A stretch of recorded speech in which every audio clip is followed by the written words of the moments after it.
5.11 number প্ৰশ্নটো সমাধান কৰিম এতিয়া 3 15 27 39 সমান্তৰ প্ৰগতিটোৰ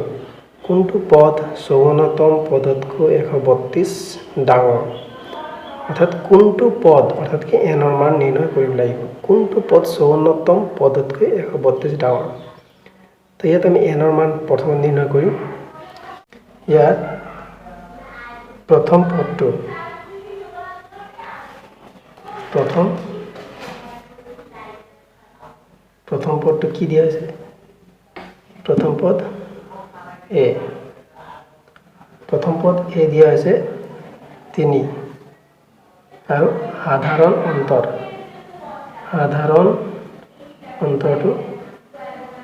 अंतर बा डी तो कि दिया है यार डीर मान दिया है तुम 3 और 15 आम यार द्वितीय पदर पर द्वितीय पदर पर प्रथम पद तो बि कर लो प्रथम द्वितीय पद तो फार्स्ट लिख लो 15 और प्रथम पद तो पिछत लिखो अर्थात केनेके उलिया है डी केनेके उलियाइছো द्वितीय पद कि a2 माइनस a1 अर्थात कि द्वितीय पदर पर प्रथम पद तो बिग कर दिया है एटु द्वितीय पद लिखि ललो और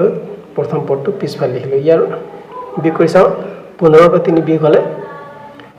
12 हो तो प्रथम पद पालो अर्थात a ৰ মান पालो 3 और d ৰ मान पालो 12 এতিয়া সোধা আছিল যে কোনটো পদ 54তম পদতকৈ 132 ডাঙৰ কোনটো পদ তো যেটো আমি নাজানে হেতু আমি কি কৰিম ধৰা হল ধৰি লম ধৰা হল n তম পদ 54 ইয়াত লিখা আছে 54 তম পদতকৈ 132 ডাঙৰ অर्थात कि आम धरि ललो जे कोनटो पद বুলি কৈছে সেই পদটো আমি নাজানো গতিকে n তম পদ 54তম পদতকৈ 132 ডাঙৰ প্ৰশ্ন তোমালে ভালদৰে বুজি নাই পছাগে মাকো কৈ দিম তো ইয়াত n তম পদ মানে কোনটো পদ অर्थात कि n ৰ মান নিৰ্ণয় কৰিব লাগিব এতিয়া প্ৰথমে আমি চাই লম n তম পদটোক আমি কি লিখিম a n लिख लम n ৰ মান ওলাই যাবে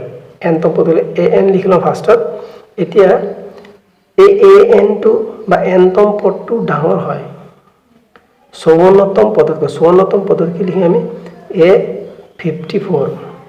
অৰ্থাৎ এই দুটাৰ মাজত কোনটো ডাঙৰ এইটো ডাঙৰ হয় কিমান ডাঙৰ 132 ডাঙৰ আকৌ হনা প্ৰশ্নটো কোনটো পদ 54তম পদতকৈ 132 ডাঙৰ বুলি কৈছিলে অৰ্থাৎ a n লিখি লবা সমান এটো তো ডাঙৰ আছে অলৰেডি ডাঙৰ হৈ আছে এটো আমি যেটো ধৰিলো ডাঙৰ হয় কোনটো পদতকৈ 54তম এই 54তম পদটো এতিয়া সৰু হৈ আছে তো ইয়াক আমি ডাঙৰ বনাই দিও ডাঙৰ বনালে কি হ'ব 132 অৰ্থাৎ কি লিখিলে চোৱা এই n তম পদটো ডাঙৰ আছে এটা সৰু আছিল 54তম পদটো যদি আমি 132 যোগ দি দিও তেন্তে এই দুটা সমান হৈ গল অৰ্থাৎ এটা উদাহৰণ দি দিও যেনে ধৰি লোৱা এই 10টো অলৰেডি ডাঙৰ তো ইয়াতে সৰু সংখ্যা 6 লিখি লম এই দুটা চোৱা সমান আছে নেকি সমান নাই ইয়াক সমান কৰিবলৈ কি কৰিব লাগিব ইয়াত 6 ৰ লগত 4 যোগ দিব লাগিব চোৱা এতিয়া আমি যোগ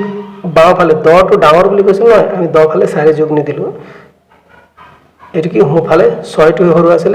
এখিনি এক সমান বনাবৰ কাৰণে আমি কি কৰিলো পিছফালৰ বা হুফালৰ লগত 6 ৰ লগত এটো যোগ দিলো দুটা সমান হৈ গল ঠিক এই n তম পদটো 54তম পদতকৈ 132 ডাঙৰ বুলি কলে এটো সৰু হৈ আছিল তো ইয়াক আমি সমান বনাই দিলো এটা আমি কি কৰো এটি বিশেষকৈ কৰিব নালাগে আমি ইয়াৰ ফৰ্মুলাটো লিখি যাও অৰ্থাৎ সমান্তৰ প্ৰগতিৰ পৰ্ণিনাম সূত্ৰ আছিল n ইকুৱেল কি আছিল a plus n minus 1 into d এই ফৰ্মুলা জানা আৰু এই ফৰ্মুলাটো লিখি লও এতিয়া n টো লিখা আছে অলপ আগৰ পৰা লিখি দিও a plus n minus 1 into d সমান চিন দিয়া আগে ইয়াক কি কৰিবা a plus n minus 1 into d অর্থাৎ কি a n এর ফর্মুলা এটো লিখিলো আর a4 এর ফর্মুলা এটো লিখিছো আৰু প্লাছ 132 লিখি দিওঁ ইয়ালৈকে বুজি পালা এতিয়া কি কৰিম চোৱা এ মানে এৰ মানটো আমি অলৰেডি পাইছোঁ ওপৰত চোৱাচোন ইয়াত দিয়া আছে এইটো হ'ল এৰ মানটো 3 এনৰ মানটোতো ইয়াত দিয়া নাই ইয়াত এনৰ মান নাই ইয়াতহে আছে এনৰ মানটো এনে থাকিব তেতিয়া n - 1 ইনটু এই ডিৰ মানটো ইয়াত 12 ডি ঠাইত 12 বহাই দিয়া এইটো এৰ মান 3 এনৰ মান দিয়া নাই গতিকে ডিৰ মানটো 12 লিখি ললাম সমান ইফালে এটো কি হ'ব একেটা হ'ব এই 3 লিখিব লাগিব ইয়াত 3 লিখিলে এৰ মান ইয়াতো 3 লিখা এতিয়া কিন্তু ইয়াত এনৰ মানটো ইয়াত দিয়া আছে অৰ্থাৎ a 54 মানে কি এনৰ মান কি 54 লিখিবা এনৰ ঠাইত লিখিবা 54 - 1 পূৰণ ডি মানে কিমান পাইছিলোঁ ইয়াত ডিৰ মান যি 12 লিখিলে ইয়াতে ডি 12 লিখিম আৰু 132 থাকিব এতিয়া আমি কি কৰিম চোৱা প্ৰথমত 3 প্লাছ n - 1 ইনটু 12 এটি এই ধৰণে থাকক ইয়াত বিয়োগ কৰি লওঁ 3 প্লাছ 54 পৰা 1 যদি বিয়োগ কৰা তেন্তে হ'ব কি 53 আৰু পূৰণটো পূৰণ থাকিব 12 to 12 132 চোৱা আকৌ এবাৰ চেক কৰিছোঁ 3 লিখিলা এইটো সেম হ'ল এইটো 12 সেম আছে কোনো হলনি হোৱা নাই এই 3 লিখিলে কেৱল এইটোকে বিয়োগ কৰিলোঁ বাকি সব সেম আছে এতিয়া আমি কি কৰিম চোৱা ইয়াত আমি এই 3 আৰু এই 3 কাটি দিব পাৰোঁ এই দুইটা 3 কাটি দিব পাৰোঁ অৰ্থাৎ কি হ'ব এই দুটাক যদি আমি কাটি দিওঁ তেন্তে কিয় কাট খাব কাৰণটো হ'ল কি সমান চিহ্নৰ যদি দুই ফালে যদি একেটা সংখ্যা হয় তেতিয়া এইটো কি হ'ব কাট খায় কেনেকৈ কাট খায় চোৱা সমান চিহ্নৰ বাওঁফালে 3 আছিল ইয়াক যদি পক্ষান্তৰ কি হ'ব +3 এইফালে আহিলে কি হ'ব -3 সমানটো ইয়াত আহি গ'ল নহয় এই তিনটে যদি ফেলে হয় তো 3 - 3 মানে কি হবে 0 তো 0 হয়ে গেলে কাট খাব না খাবো আচ্ছা ইয়াত চোৱা ইয়াত 3 টো আমি যেটো কাটি দিলো প্ৰথমতে এই 3 মানটো লিখি প্ৰথমতে এইটো কাটি দিলে প্ৰবলেম নাই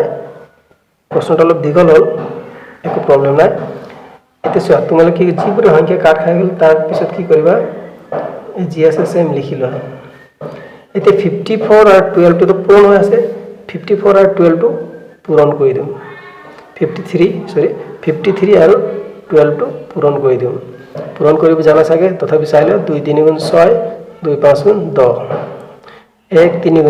গুণ 3 এই ইয়াৰ পূৰণ কৰিছা না ইয়াৰ ষ্টেটত লিখিবা ইয়াত লিখিবা 1 3 গুণ 3 ইয়াত 1 3 গুণ 3 ইয়াত আৰু 1 5 গুণ 5 6 হৈ গ'ল যোগ কৰি দিবা 636 তো এই দুটা পূৰণ কৰাৰ পিছত কি হ'ল 636 প্লাস 132 এতিয়া কি কৰিব পাৰো আমি আকৌ এই দুটা যোগ কৰিব পাৰো গতিকে এটো সেম এতিয়া এনেকৈ লিখা 12 থাকক এটা যদি যোগ কৰি 636 হল 132 প্লাস কৰি দিছো এটা 8 হৈ গ'ল এটা 6 হৈ গ'ল 678 600 এই দুটা যোগ কৰি দিলে 768 হৈ গ'ল 768 এতিয়া কি কৰিব পাৰিবা ইয়াত এতিয়া ইয়াত কি কৰিব পাৰিবা ইয়াত n - 1 ৰ লগত কি আছে 12 আছে এই 12 টোক আমি পক্ষান্তৰ কৰি দিম অৰ্থাৎ পূৰণ হৈছে এটা হৰণ হৈ যাব n - 1 টো n - 1 থাকক এতিয়া 768 এই ধৰণে থাকক এটা পূৰণটো হৰণ কৰি দিয়া হৰণ অৰ্থাৎ এইটো পূৰণটো কি হৈ গ'ল পূৰণ হৈছে তললৈ আহি যাব এতিয়া আমি এটা হৰণ কৰিব লাগে তো তুমি হৰণ কৰিব জানা না জানা এৰ মই দেখাই দিছো হৰণটো কেনেকৈ কৰিবা 768 ইয়াক হৰণ কৰিবা 12 এৰে চোৱা 12 অৰ্থাৎ কি 12 লাইন ক'ব লাগিব 12 লাইন ক'ব লাগিব তো 12 গুণ 12 তো বেয়া কৰি কি হ'ব 5 বাৰ 60 6 বাৰ 72 6 বাৰ 72 এটো 6 বাৰ 72 ইয়াত লিখিলা এতে বিয়োগ কৰি দিয়া 6 বাৰ 2 গলে 4 হ'ব ওপৰৰ পৰা 8 টো নমাই দিয়া এতিয়া 12 লাইন 12 আকৌ 48 হৰণ কৰা 12 লাইন কৈ 12 গুণ 12 2 কৈ 4 12 48 4 12 48 এটা হল 0 অর্থাৎ কিমান পালো 12 যদি হরণ কৰো 768 বা 768 যদি হৰণ কৰো 64 পাবো তো এই বাও পক্ষত এটো সেম লিখি থৈ দিয়া এটা আমি হরণ কৰিলো হৰণ কৰাৰ পিছত কিমান পালো 64 পালো এটা কি কৰিম সা n minus n1 to কি কৰি n to বাও পক্ষে থম 64 to নিজৰ ঠাইত আছে ওফালে এই পক্ষান্তৰ কৰি দিম এই যেটো -1 আছে ইয়া পক্ষান্তৰ যদি কৰি দিম তেন্তে কি হৈ যাব +1 অথবা 1 to ইফালে আহি গল আৰু মাইনাস টু প্লাস হৈ গল গতিকে 64 আৰু 1 কিমান হ'ব 65 এটো হৈ গল n ৰ মান গতিকে আমি কি কৰিব আমাক কি দিছিলে যে প্ৰশ্নটো এবাৰ চাই লওঁ কোনটো পদ সমান্তৰ পদ্ধতিৰ কোনটো পদ 94তম পদতকৈ 132 ডাঙৰ কোনটো পদ বুলি কওঁতে n ৰ মান নিৰ্ণয় কৰিব গৈছিলে তো n ৰ মান আমি ইয়াত পালো n = 65 তম পদটো 54 কোনটো পদ হৈছিল তো 60 তম পদটো 54 তম পদতকৈ 132 ডাঙৰ ইমানে